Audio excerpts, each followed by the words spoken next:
In today's video, I'm going to teach you how to share a Google Doc in ClickUp. This is a simple process, but doing it the right way helps make sure the people in ClickUp can actually open the document without running into access issues. We'll go from getting the Google Doc ready, all the way to pasting it into ClickUp and choosing how it appears. First, open the Google Doc you want to share.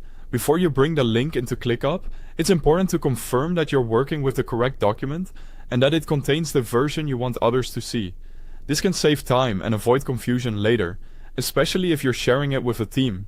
Next, set the document access. In your Google Doc, click Share, then either give specific people access or change the general access setting to anyone with the link, depending on how widely you want to share it.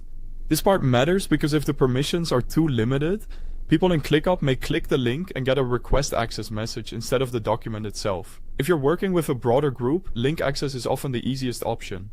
If the document is more private, you can keep access limited to selected collaborators. Once the permissions are set, click Copy Link. This copies the shareable Google Doc URL so you can place it directly into ClickUp.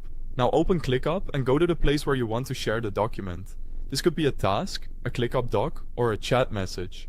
The best location depends on how your team is using the document. For example, if it's related to a specific piece of work, adding it to the task keeps everything organized in one place.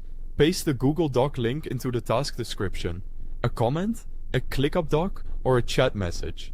After pasting the link, ClickUp may give you display options. Choose Preview if you want an embedded preview that gives more visual context, or choose Mention if you prefer a smaller, cleaner link format.